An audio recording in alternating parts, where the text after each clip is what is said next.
guest stars in one of the most talked about shows on television, the FX series Nip Tuck. Please welcome Dylan Walsh.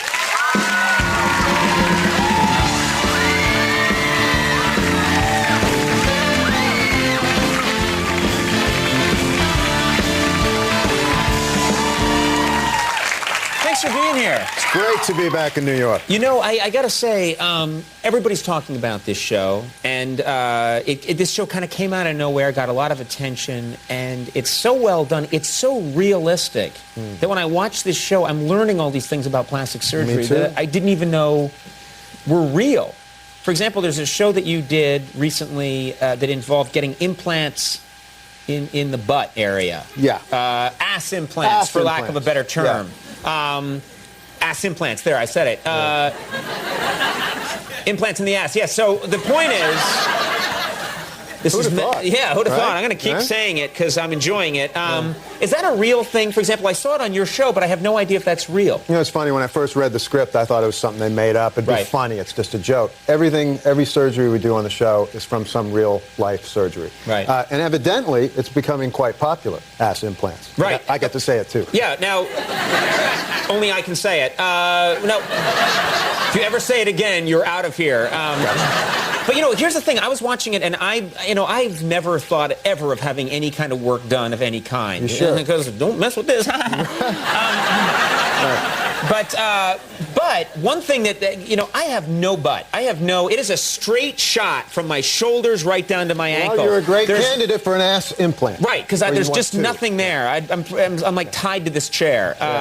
So what does it do? It gives you a rounder, fuller butt? Yeah, fuller butt. It's as simple as that. That's all it does. Yeah, and you want to get both sides, obviously. I would only do one. I would do time. one so that when I'm talking to guests. Right. So tell me, I'm getting the other one in a year. Well, they're expensive, maybe on a, you know. Right.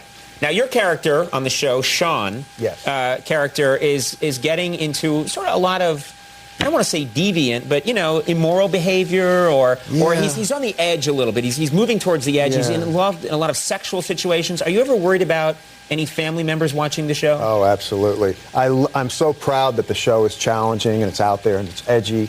But some of the nudity, some of the gore, I'm about to get married in about 10 days. Oh, congratulations. Thank you. Yeah.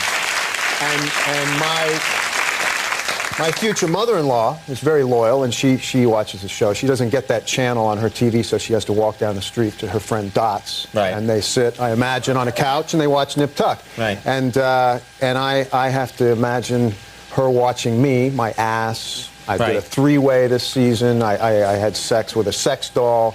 And that's my mother-in-law. A sex doll, like the inflatable... It's actually even more complicated than just inflatable. They actually make them. They weigh about 120 pounds. There's a whole subculture I've heard about this. these, yeah. I heard about them. Right. It is an inferior product. I saw something on those. Those are weird. Those dolls. Yeah. Why do all the like inflatable dolls have this like crazy surprised expression? Does anyone know? Well, they're just stuck in that sort of ecstatic. Yeah. Right. I don't know how we got onto this. The topics tonight are very strange.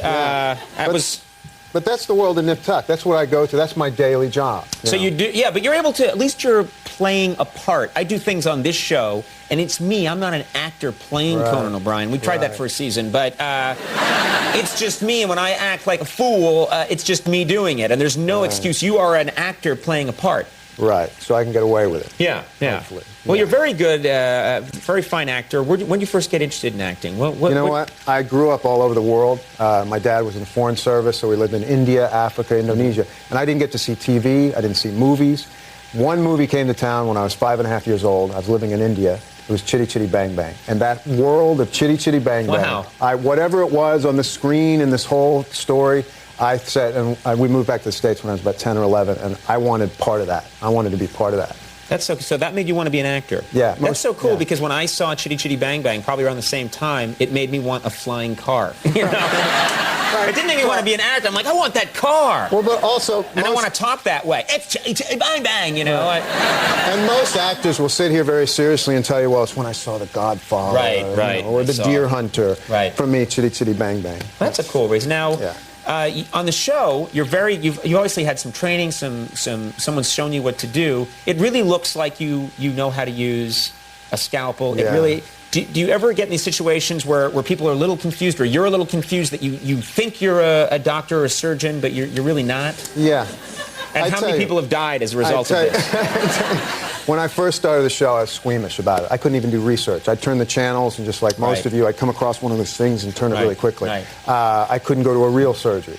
Over the year and a half we've been doing the show, even though it's fake, it's so realistic, and I've been doing it enough, I feel a little bit like an authority. Right. I do feel like, and I practice the stitching on napkins, and I feel like I could do maybe a liposuction. I could maybe do the ass implant.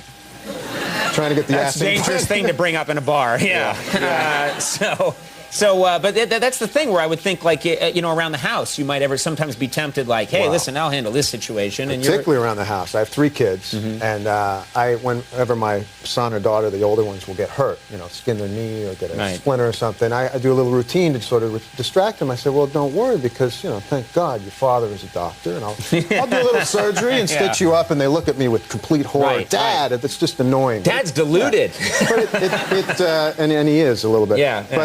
But it distracts him, and I get the Band-Aid on, and we're done. But the Band-Aid. Good job, Doc. Yes. Yeah. Surgery is almost complete. I'm giving you one that has Ernie and Bert on it. Now, but recently, my son actually really cut his toe, and I could tell immediately he was going to need some stitches. Right. So we go to the emergency room, and he's scared more than he's in pain. Right. I think he's scared that I'm going to attempt to actually try to fix the thing. Right. And we're sitting there, and the doctor comes in. He recognizes me from Nip Tuck, and I'm small talk with the guy, really just to distract myself.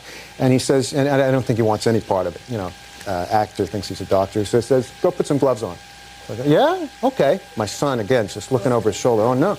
I go put the gloves on. He says, you can assist. And I think he's just calling my bluff, but I'm sort of into it. And we're doing it, and he says, hold the wound open. Oh, my God. I know, my son turns back. He says, don't let my dad do it. Yeah. You're a bad guy. Now listen. Just kidding. Now listen, I didn't do it, obviously. Right, but it's something, 3 years ago, I would have sat there, a bystander, but it's something I'm interested in. You become used to it. A doctor. The season finale of You Are Not a Doctor. Stop saying that. You really are deluded. All right, Doc, the season finale of Nip Tuck will air Tuesday night at 10 on FX. Congratulations. Great show. Thank you. Yeah, that's very cool. Dylan Walsh, we'll be right back. Wilco going to be here. Stick around.